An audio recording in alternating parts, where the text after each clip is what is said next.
Hello, hello, hello, and welcome to the Jolly Heretic. I'm not going to start with a skit or an impression because this is, I suppose, a really rather sombre video. I think the week beginning the 21st of October 2024 is one of the most important weeks in recent British history. One of the most important weeks, perhaps, since about summer 1997. It's the week that we realised that we really are living under girl communism. That there really is a woke establishment and a woke secret state.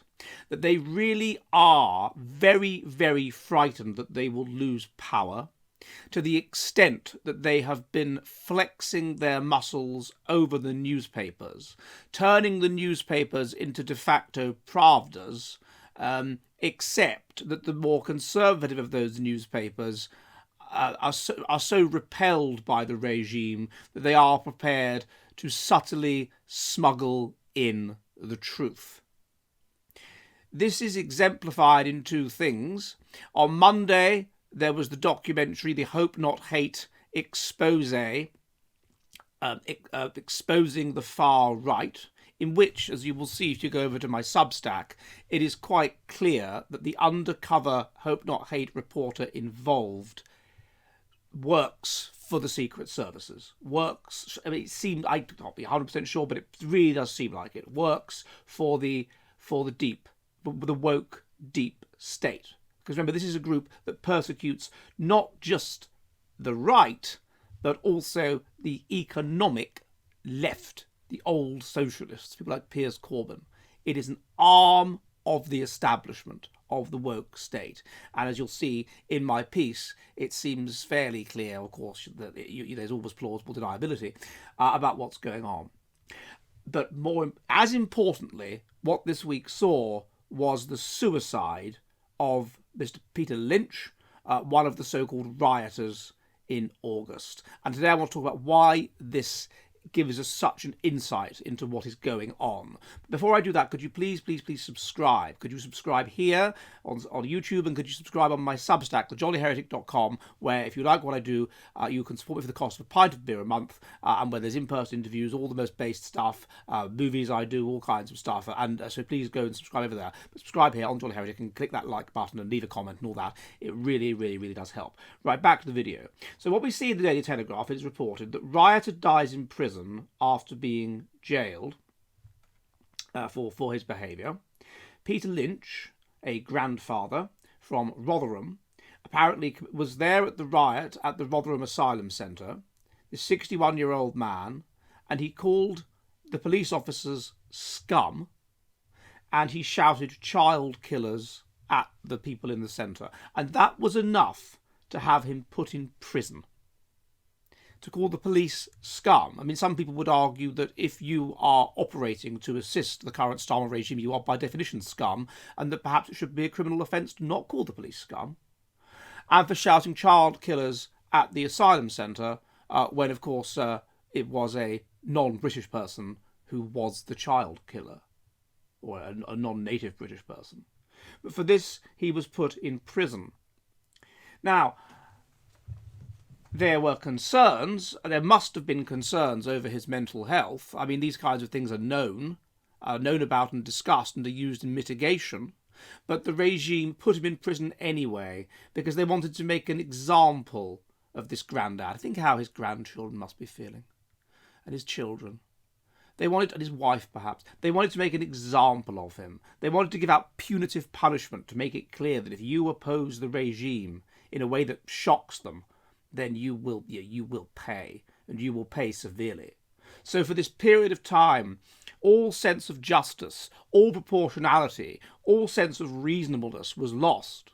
And where it has been a case of a 16-year-old convicted rapist in Newcastle, Muslim grooming gang, whatever, walking free, this person was jailed for the much worse crime, much worse than raping some white working class girl, of shouting scum at the police and child killer at the centre.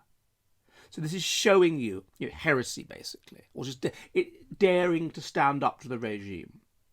Now, they are reporting it in the media that he died in prison. They are not even reporting, even in the Telegraph, which you would think would be not particularly sympathetic to the Starmer regime, they are reporting that he died in prison. And we're forced to read between the lines that he committed suicide because they talk about mental health issues, and then there's a box at the bottom saying, if you have any trouble, ring the Samaritans. So it's fairly obvious what the Telegraph are saying. They're saying that he committed suicide. But they are feeling forced, possibly because there's some kind of agreement with the government over reporting the riots and anything to do with it, to not actually report that he committed suicide, because that might look bad for the regime. That might make Mr. Lynch into a martyr. That might evoke sympathy for him and other political prisoners who have been disproportionately and punitively sentenced. And that would be bad. And so they're so frightened of a public reaction against this that they don't even report that he committed suicide. But at the same time, they're torn. They have cognitive dissonance. They know what they're doing is wrong, but they've agreed to it, or they feel pressured to do it, or whatever. So they hit back a little bit with the thing about the Samaritans, which in general you will only ring if you are thinking about committing suicide. So it's implied, but there's almost a plausible deniability. That's how frightened they are of this regime. Let's be clear, Keir Starmer,